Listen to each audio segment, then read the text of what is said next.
Spoštovani, za začetek naj ponovim, sem podpornica jedrske energije. Podpiram namero poslank in poslancev, da predvidoma že v tem mesecu v Državnem zboru sprejmejo resolucijo o miroljubni rabi jedrske energije. Podpiram načelni referendum o opredelitvi glede jedrske prihodnosti države in posebej o izgradnji nove jedrske elektrarne, ki naj bi bil organiziran čez slabe pol leta. Oglašam pa se zato, ker gre za daleč največjo investicijo v zgodovini Slovenije in ker menim, da o njej državljanke in državljani premalo vemo, kar ni prav. O projektu takih razsežnosti mora biti javnost podrobno, pošteno in nepristransko obveščena. Prav vsak med nami mora biti dobro seznanjen z usmeritvami oziroma alternativami naše energetske in posebej jedrske prihodnosti. Zato se mora razprava preseliti med ljudi, ven iz Državnega zbora in strokovnih krogov. Ljudje so tisti, ki so in bodo živeli s pametnimi in napačnimi odločitvami politike. Prav zato, kot predsednica države, ki so jo izvolili ljudje na neposrednih volitvah, aktualni politiki, desni, levi in sredinski, postavljam vsaj 5 vprašanj, na katera mora javnost dobiti odgovore. V nadaljnjih 3 točkah predlagam tudi, kako si politika lahko pridobi zaupanje javnosti, s tem, da k projektu pristopi transparentno, vključujoče, brez skrivanja pomembnih informacij. Prvič. Predsednik vlade je povedal, da bomo volivci o JEK2 na referendumu najverjetneje odločali 2-krat. Najprej zato, da damo politiki načelno usmeritev, ali naj prihodnje energetske potrebe sploh rešuje z jedrsko energijo. In potem še enkrat. To mimogrede predvideva koalicijska pogodba, zato da se lahko informirano odločimo o naložbi in njeni obliki, ko bo na voljo več podatkov. Šele takrat torej, ko bomo vedeli več, se bomo lahko dokončno odločili, ali podpiramo projekt izgradnje JEK2. Če torej načelni referendum o podpori jedrske energiji imamo na vidiku, se sprašujem, kje je obljuba za informirani referendum o konkretni investiciji? Zakaj koalicija ne izpolnjuje lastnih zavez? Zakaj si politika drugega, odločilnega investicijskega referenduma ne želi?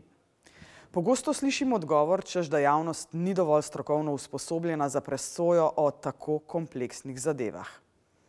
Vedno znova poudarjam, tako politikom kot stroki, ne podcenjujte javnosti in njenih preferenc o tem, kam naj se javni denar namenja in kaj lahko zanj dobimo. Drugič. Kdo bo financiral izgradnjo nove jedrske elektrarne? Javnost mora izvedeti za določene informacije, o katerih premalo govorimo. Naj jih naštejem nekaj.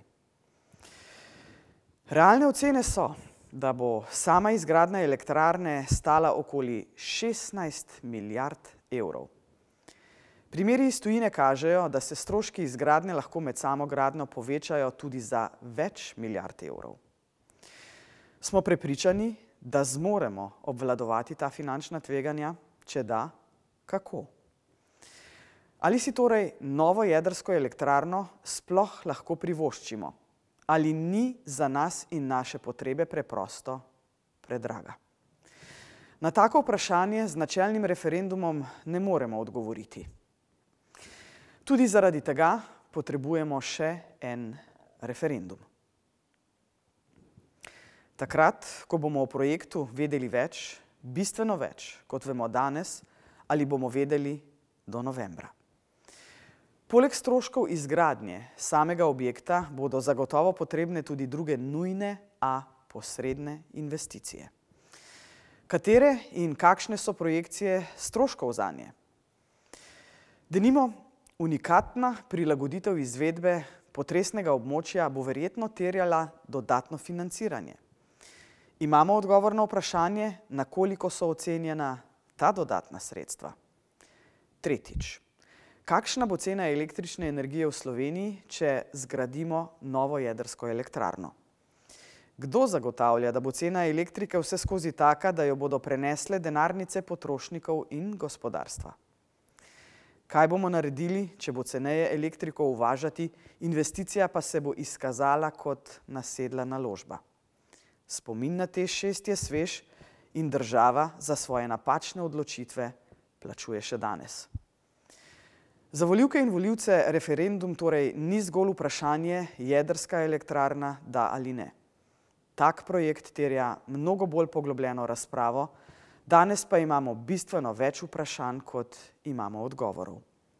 Zato pričakujem vključujoč, neodvisen, transparenten, z referencami preverljiv mednarodni preizkus ekonomskih kazalcev take naložbe, njenih prednosti in njenih slabosti. Četrtič, kakšna je v resnici vizija energetske preskrbe v Sloveniji, kaj je energetska alternativa JEK2 in ali smo jo že resno analizirali. Pravzaprav bi moralo biti prvo vprašanje, ki si ga odgovorna politika glede na astronomski strošek nove jedrske elektrarne morala zastaviti naslednje. Ali Slovenija lahko preživi brez jedrske energije? Pod kakšnimi pogoji? Takšne odgovore bi morali poiskati z resnimi strokovnimi študijami. Zato se ne smemo pogovarjati v jeziku jedrska energija nad vsem.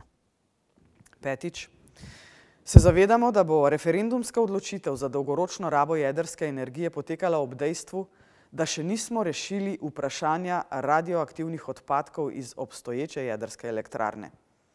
Res je, da bomo letos začeli z gradnjo odlagališča za nizko in srednje radioaktivne odpadke iz NEK1, a le za slovensko polovico.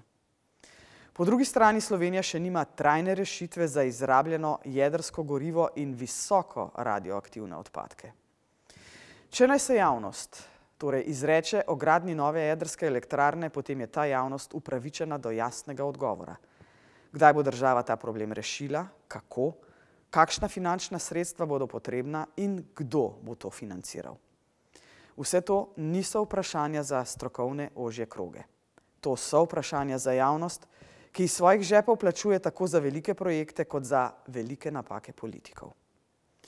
Zato politiki in javnosti podajam 3 predloge, ki bodo razpravo o energetski prihodnosti Slovenije in vlogi jedrske energije naredili vključujočo, odprto, predvsem pa pošteno, iskreno in transparentno. Prvič.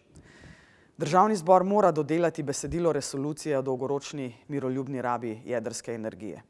V obstoječi različici namreč ni jasno opredeljene obveznosti vlade, katerekoli vlade, da po opravljenem referendumu glede načelne opredelitve o rabi jedrske energije pripravi elaborat o projektu, o katerem bodo, ko bodo končan, državljani na referendumu odločali še enkrat. Drugič, zato ker je drugi referendum nujen, predlagatelje referenduma pozivam k ponovnemu premisleku o spremembi referendumskega vprašanja in sicer tako, kot predlagajo Mladi za podnebno pravičnost. Na prvem referendumu bi se državljani odločali o konkretnem vprašanju, ali dati tej in naslednji vladi mandat za pripravo projekta ali ne. Če bo referendum uspešen in vse ustrezne priprave izvedene, bodo rezultati priprav deležni ponovne in dokončne presoje volivk in volivcev o tem, ali podpiramo obliko projektne izvedbe, kot bo predstavljena čez leta. Tako zastavljeno vprašanje je preprosto, pošteno do vseh. Vse, kar pričakujemo od predlagateljev referenduma je, da dajo zgled dobrih gospodarjev, od javnosti pa, da na primeren način, torej referendumsko, oceni, kako gospodarni so v resnici pobudniki. Zagotovo bo priprava projektne dokumentacije stala veliko. Ocene so od 70 pa tja do 100 milijonov evrov. Toda, če javnost JEK2 na drugem referendumu ne bo dala zelene luči, kaj je 100 milijonov evrov priprave dokumentacije s 16 milijardami ali celo več, če v tem trenutku sploh ne vemo in ne znamo kredibilno napovedati višine vseh stroškov za izgradnjo elektrarne. Tretjič, v Sloveniji je treba zagotoviti najširšo, vključujočo in demokratično razpravo o energetski prihodnosti Slovenije in v okviru te o morebitni izgradnji nove jedrske elektrarne.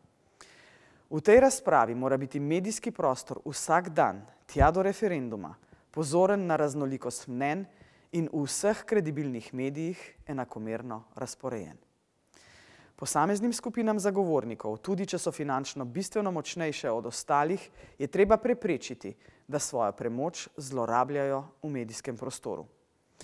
Zato mi dovolite za konec tega daljšega sporočila, ki ga želim javno posredovati poslankam in poslancem v Državnem zboru, še eno sporočilo. Odgovor na vprašanje, ali podpirate in si resnično želite transparentne, iskrene in poštene razprave, lahko poslanke in poslanci svojim volivkam in volivcem posredujete že ta mesec. To lahko storite z dopolnjeno resolucijo, v kateri bo jasno zapisana zaveza za izvedbo drugega investicijskega referenduma za izgradnjo nove jedrske elektrarne. To boste storili tudi s predlogom in sprejetjem drugačnega referendumskega vprašanja, ki bo odražal tisto, kar je najbolj pomembno. Da odgovorno odločamo o prihodnosti svojih družin, njihovih otrok, generacij in ne samo ene, ki prihajajo za njimi. Da odločamo o nas in naših zanamcih, ki bodo z odločitvijo glede naše energetske in predvsem jedrske prihodnosti morali znati živeti in jo tudi plačevati. Naj vas k premisliku o tem, ali je treba dopolniti resolucijo in spremeniti referendumsko vprašanje, spomnim na razliko med politikom in državnikom. Politik dela za naslednje volitve, državnik pa za prihodnje generacije. Pozivam vas, da v procesu sprejemanja tako težke in zgodovinske odločitve ravnate državniško. Hvala.